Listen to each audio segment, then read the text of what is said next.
আসসালামু আলাইকুম রহমতুল্লাহি ওবরাকাতু। প্রিয় ভাই ও বন্ধুগণ, যারা আমাদের সাথে রয়েছেন দূরে অথবা কাছে, দেশে অথবা প্রবাসে, আপনাদের সকলকে জানাই আন্তরিক মোবারকবাদ ও শুভেচ্ছা। প্রিয় ভাই ও বন্ধুগণ, আপনাদের সামনে উপস্থিত হয়েছে কিছু অজু গোসলের মাসালা মাসাইল নিয়ে। প্রিয় ভাই ও বন্ধুগণ, আমরা অবশ্যই জানি যে অজুতে 4টি ফরজ রয়েছে। অজুর ফরজের মধ্যে 4টি ফরজের মধ্যে অন্যতম একটি ফরজ হলো সম্পূর্ণ মুখমণ্ডল ধৌত করা। কপালের চুলের গোড়া থেকে থুতির ডিস পর্যন্ত এবং এক কানের লতি থেকে অপর কানের লতি পর্যন্ত যে জায়গাটুকু আছে আমার চেহারা, সম্পূর্ণ চেহারা মুখমণ্ডল ভালোভাবে ধৌত করা। 2 নম্বর ফরজ হলো উভয় হাত কনুই সহ নিজের কনি পর্যন্ত কনি সহ ধৌত করা। মাথার 4 ভাগের 1 ভাগ মাসহ করা। মাথার 4 ভাগের 1 ভাগ মেকদারে নাসিয়া, এটাকে বলা হয় 4 আঙ্গুল সমপরিমাণ। যদি কেউ মাথার চুল মাসহ করে তাহলেও তার মাথা মাসহ আদায় হয়ে যাবে। এটা অজুর ফরজ। উভয় পা টাকটু সহ ধৌত করা।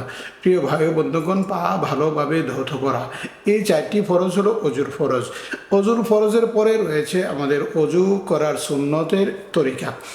অজু কিভাবে করা সুন্নত, রাসূলুল্লাহ সাল্লাল্লাহু আলাইহি ওয়াসাল্লাম কিভাবে অজু করতেন, আমাদেরকে কিভাবে অজু শিখিয়ে গেছেন। অজুর সুন্নত তরিকা অনুযায়ী আমাদেরকে অজু করা প্রয়োজন, তাই অজুর সুন্নত তরিকা রয়েছে। আসুন আমরা অজুর সুন্নত তরিকা সম্পর্কে জানি, কিভাবে অজু করলে অজু করা সুন্নত হবে, আমাদের অজুটা সম্পূর্ণরূপে আদায় হবে, রাসূলুল্লাহ সাল্লাল্লাহু আলাইহি ওয়াসাল্লামের তরিকা অনুযায়ী হবে। প্রিয় ভাই ও বন্ধুগণ, অজুতে সর্বপ্রথম নিয়ত করা সুন্নত। আমি যখন অজু করার জন্য মনস্থ করব আল্লাহ পাকের কোনো আবাদত করার জন্য, তখন আমি অজু করার জন্য যখন নিয়ত করব, অজুতে নিয়ত করার সুন্নত যে আল্লাহ পাকের আবাদতের জন্য আমি পবিত্রতা অর্জন করতেছি, এই জন্য এই নিয়ত করা। প্রিয় ভাই ও বন্ধুগণ, অজুর শুরুতেই সর্বপ্রথম বিসমিল্লাহ পাঠ করা। আমরা অবশ্যই জানি বিসমিল্লাহ পাঠ করে যে কোনো কাজ আরম্ভ করলে আল্লাহ পাক রব্বুল আলামিন এতে বরকত দেন এবং কবুল করেন। তারপরে আসুন উভয় হাত কবজি পর্যন্ত 3 বার ধৌত করা। দুনো হাত কবজি পর্যন্ত আমরা 3 বার ভালো করে মর্দন করে ধৌত করব। তারপরে মেসওয়াক করা। মেসওয়াক করা সুন্নত। রাসূলুল্লাহ সাল্লাল্লাহু আলাইহি ওয়াসাল্লাম মেসওয়াকের অনেক ফজিলত বর্ণনা করেছেন। মেসওয়াক করে অজু করে নামাজ পড়লে অনেক সওয়াব হয়, সওয়াব অনেক বেশি হয়, তাই অজুতেই আমরা মেসওয়াক করে নেব। 3 বার কুলি করা। 3 বার কুলি করা, ভালোভাবে কুলি করে নেওয়া, এটা সুন্নত। 3 বার নাকে পানি দেওয়া, হ্যাঁ, এবং নাককে ঝেড়ে পরিষ্কার করা, এটাও সুন্নত। প্রিয় ভাই ও বন্ধুগণ, এবং সম্পূর্ণ মুখমণ্ডল 3 বার ধৌত করা। মুখমণ্ডল 3 বার ধৌত করা এর অর্থ হলো যে এক কপালের চুলের গোড়া থেকে থুতির ডিস পর্যন্ত, এক কানের লতি থেকে অপর কানের লতি পর্যন্ত, এটা হলো মুখমণ্ডল। এই মুখমণ্ডল 3 বার ধৌত করা। 3 বার ধৌত করার জন্য যতবার পানি প্রয়োজন হয় আমি ততবার পানি নিতে পারবো, নিয়ে ভালোভাবে মুখমণ্ডল 3 বার ধৌত করা, এটি সুন্নত। প্রিয় ভাই ও বন্ধুগণ, ডান হাতের কনি সহ 3 বার ধৌত করা, তারপরে বাম হাতের কনি সহ 3 বার ধৌত করা। প্রিয় ভাই ও বন্ধুগণ, ডান হাত এবং বাম হাত কনি পর্যন্ত যখন ধৌত হবে তখন তারপরে উভয় হাতের আঙ্গুলগুলি খিলাল করা। উভয় হাতের আঙ্গুলগুলি আমরা এভাবে খিলাল করতে পারি, অজুর সময় এভাবে খিলাল করতে পারি। তাই আসুন উভয় হাতের আঙ্গুলগুলি আমরা খিলাল করব, এটাও একটি সুন্নত। রাসূলুল্লাহ সাল্লাল্লাহু আলাইহি ওয়াসাল্লাম অজুর সময় হাতের আঙ্গুল খিলাল করতেন। সম্পূর্ণ মাথা একবার মাসাহ করা। প্রিয় ভাই ও বন্ধুগণ, হাত ধোয়া শেষ হলে পূর্ণ মাথা একবার মাসাহ করা, এটি সুন্নত। পূর্ণ মাথা মাসাহ করার একটি তরিকা রয়েছে।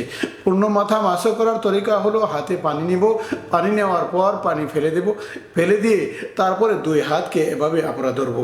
এভাবে ধরার পরে এইভাবে কপালের গোড়া থেকে এভাবে 3 আঙ্গুল দিয়ে এভাবে আমরা মাসাহ করে গার পর্যন্ত নেব। গার পর্যন্ত মাসাহ করে নেওয়ার পরে তারপরে আমাদের এই বাকি রইল, এভাবে এই আঙ্গুল দিয়ে, শাহাদত আঙ্গুল দিয়ে কানের ভিতরে এভাবে মাসাহ করব এবং বৃদ্ধা আঙ্গুলে দিয়ে কানের পিছনের ভাগ এভাবে মাসাহ করব। আর হাতের এই তালু দিয়ে আমরা এভাবে গার মাসাহ করতে পারি, কিন্তু গলা মাসাহ করা লাগবে না। প্রিয় ভাই ও বন্ধুগণ, উভয় কান একবার মাসাহ করা এবং গার মাসাহ করা সুন্নত। প্রিয় ভাই ও বন্ধুগণ, ডান পায়ের টাকনু সহ 3 বার ধৌত করা সুন্নত।